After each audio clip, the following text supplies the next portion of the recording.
Hello friends, मेरा नाम है नीरू और आज हम पढ़ेंगे रविदास जी का जीवन परिचय। ओके फ्रेंड्स, ये संत कवि थे रविदास जी, जो कि आपको अच्छे से पता है। चलिए इनके बारे में जानते हैं। संत रविदास जी का पूरा नाम आपको पता है, संत रविदास जी था। और इनका अन्य नाम जो है वो रामदास था, गुरु रविदास था और संत रविदास था। ठीक है, इन्हीं को ही रैदास भी कहते हैं। रविदास भी इन्हीं को कहते हैं और दास भी इन्हीं को कहते हैं। ठीक है, और रामदास भी इन्हीं को कहते हैं। यही इनके अन्य नाम हैं। जन्म इनका हुआ था, ये देख सकते हैं, हम इनकी डेट ऑफ बर्थ लिखी है 1398 में, 1398 ईस्वी में लगभग में हुआ था। मतलब कि इनके जो जन्म तिथि है वो निश्चित नहीं है। अगर आप और भी विद्वानों के अकॉर्डिंग आप देखते हो उनके हिसाब से, तो इनकी जन्म तिथि जो है उसमें आपको फ़र्क दिखेगा। ठीक है, तो वो निश्चित नहीं होती, लगभग में होती है। और 1518 में इनकी मृत्यु हुई थी। ठीक है फ्रेंड्स, जन्म भूमि इनकी है जहाँ पर ये पैदा हुए हैं वो काशी है। और काशी कहाँ पर है? हमारे उत्तर प्रदेश में है, ये आपको पता है। इनके माता पिता का नाम दे रखा है, ये आप देख सकते हो, रघु। ठीक है, और घुरबेनिया इनके पिता हैं और रघु इनकी माता हैं। कर्म भूमि इनकी काशी है। ठीक है, जहाँ पे इनका योगदान रहा है कर्म का। कर्म क्षेत्र इनके जो मतलब ये कवि रहे हैं, एक अच्छे कवि रहे हैं, क्योंकि इन्होंने एक समाज को सुधारने का काम किया है। इन्होंने समाज सुधारक थे ये। नागरिकता आपको पता है, भारतीय थे ये। इनकी प्रसिद्ध जो वाक्य है, सबसे प्रसिद्ध वाक्य है कि मन चंगा तो कठौती में गंगा। ठीक है, और जाति इनकी चमार जाति से ये थे। ओके फ्रेंड्स,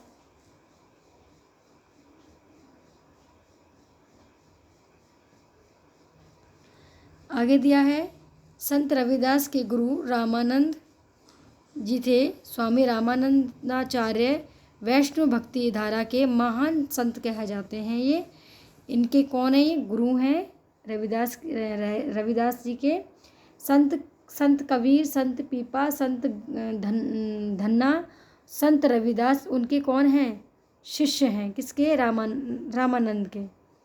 संत रविदास को संत कबीर के समकालीन व गुरु भाई माने जाते हैं। स्वयं कबीरदास जी ने संतन में रविदास कहकर उन्हें मान्यता दी है। किसको? रविदास को कबीरदास जी ने। आगे दिया है, भक्तिकालीन संत कवि जो थे, मीराबाई रैदास जी को अपना गुरु मानती थी। मीराबाई जो थी, मीराबाई के गुरु कौन थे? रैदास जी थे। ये जाति से चमार थे, इसलिए लोग उनमें फ़र्क रखते थे कि मीराबाई इतने उच्च कुल के होने के बाद भी वो रैदास को अपना गुरु कैसे मान सकती हैं। तो लोगों को बहुत ज़्यादा इसमें प्रॉब्लम थी। और फिर एक स्त्री होके और घर से बाहर निकलना, ठीक है, और ईश्वर के ध्यान में मंदिरों में बैठना, गुरु के साथ रहना, संत भक्तों के साथ में गाना, गीत, भजन करना, तो ये लोगों को पसंद नहीं था उस समय। गुरु रविदास की कुछ रचनाएं जो हैं, जो उनके गुरु ग्रंथ साहिब में संकलित हैं। ठीक है, जो गुरु रविदास जी की जो रचनाएं हैं वो गुरु ग्रंथ साहिब में संकलित हैं। आगे दिया है, संत कबीर रैदास उन महासंतों में से हैं जिन्होंने अपनी रचना के माध्यम से समाज में क्या है, बुराइयों को ख़त्म करने का प्रयास किया है। पूरा महत्वपूर्ण योगदान दिया है इन्होंने समाज को सुधारने का अपनी रचनाओं के द्वारा। इनकी रचनाओं की विशेषता लोकवाणी का अद्भुत प्रयोग रही है, जिससे जनमानस पर इनका अमिट प्रभाव पड़ा है। मतलब इनकी रचनाओं का जो प्रभाव है वो लोगों पर पड़ा है, क्योंकि इन्होंने समाज से बुराई को ख़त्म करने का प्रयास किया है।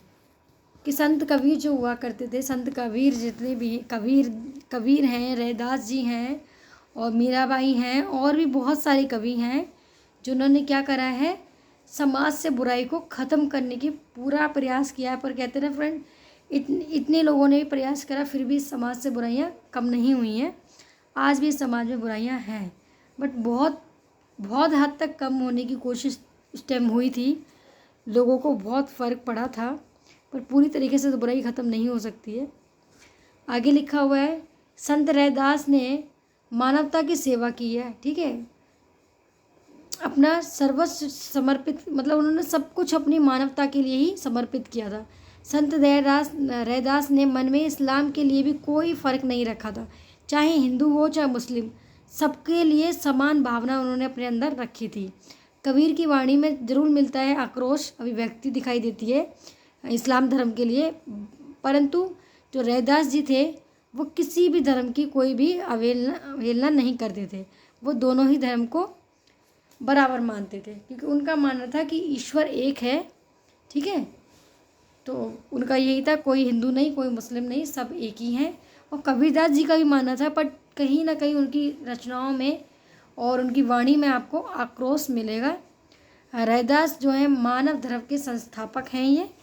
ओके फ्रेंड्स, और संत रविदास जी की जो 40 पद हैं सबसे महत्वपूर्ण है, वही पद आपके गुरु ग्रंथ साहिब में शामिल हैं। ये तो हो गया आपके रैदास जी का परिचय।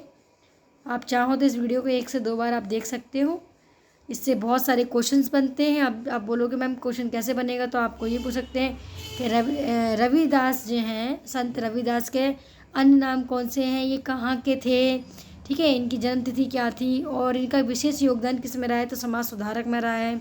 इनका प्रसिद्ध वाक्य कौन सा है, तो या फिर आपको लगता है कि मन चंगा तो कटोटी में गंगा, किसका वाक्य है प्रसिद्ध, तो ये रविदास जी का है। इनके गुरु कौन थे, ठीक है, इनकी रचनाएं कहाँ पे संकलित हैं, कहाँ में किस में मिली हुई हैं, और इन मीराबाई के गुरु कौन थे, तो इस टाइप से क्वेश्चंस बनते हैं।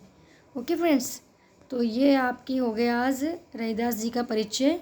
आई होप आपको ये अच्छी लगी वो वीडियो। अगर अच्छी लगी तो प्लीज़ वीडियो को लाइक करना, चैनल को सब्सक्राइब करना। अब हम मिलेंगे नेक्स्ट वीडियो में, किसी और महान संत के बारे में जानेंगे। जब तक के लिए बाय।